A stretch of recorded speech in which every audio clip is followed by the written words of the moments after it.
কিন্তু বলাইয়ের কপালে জোটে শুধু ভাত আর ডাল।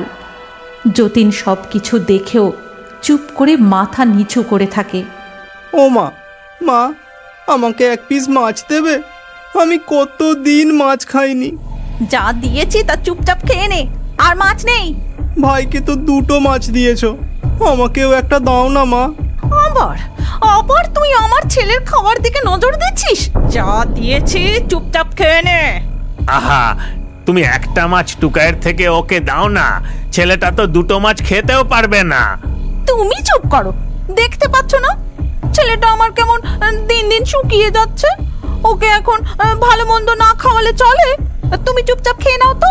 তারপর যতীন তার নিজের ভাগের মাছটুকু বলাইকে দিতে গেলেও শিখা দিতে দেয় না। প্রচণ্ড অশান্তি শুরু করে। যতীন রাগে খাবার ছেড়ে সেখান থেকে উঠে যায়। দিলি তো বাবার খাওয়াটা ঘুচিয়ে। এবার শান্তি হয়েছে তোর? দেখ না, দেখ আমি তোর আজ কি করি। আজ তোরও খাওয়া বন্ধ। এই বলে শিখা বলাইয়ের ভাতের থালাটা কেড়ে নেয় আর একটা বেতের কঞ্চি দিয়ে বলাইকে খুব মারতে থাকে। ছেড়ে দাও মা, মা ছেড়ে দাও, আর কখনো এরকম করবো না, কখনো করবো না, আমাকে ছেড়ে দাও মা। তারপর বলাই কাঁদতে কাঁদতে বাড়ি থেকে দৌড়ে পালিয়ে যায় এবং সে অনেক দূর চলে যায়।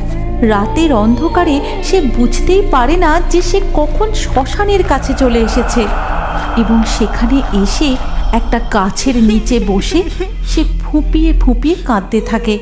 আমি আর কখনো বাড়ি ফিরবো না। মা, তুমি আমাকে একা ফেলে রেখে কেন চলে গেলে মা?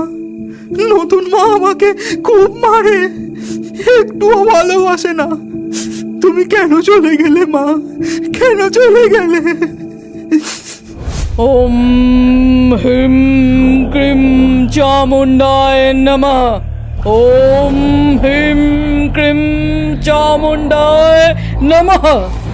আর একটা, শুধু একটা শিশুর মৃতদেহ, কিন্তু বেশ কয়েকদিন হলো এই গ্রামে আর কোনো শিশুই মরছে না।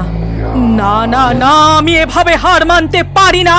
আমাকে কিছু একটা করতেই হবে, কিছু একটা করতেই হবে। ঠিক তখনই যোগিনী মায়ের কানে একটা ছেলের কান্না ভেসে আসে। এটা তো কোনো ছেলের কান্নার আওয়াজ মনে হচ্ছে। আশপাশ থেকেই কান্নার আওয়াজটা শোনা যাচ্ছে। পেয়েছি, এই তো পেয়েছি। মা চামুণ্ডা, তুমি আমার কথা শুনেছ। এখন এই শিশুকে মেরে আমি আমার লক্ষ্যে পৌঁছাবো। শাকচুন্নি, পেতনি, যা তোরা গিয়ে ওই শিশুকে খুঁজে নিয়ে আয়। তারপর তার ঘাড় মোটকে তাকে মেরে আমি আমার লক্ষ্যে পৌঁছাবো।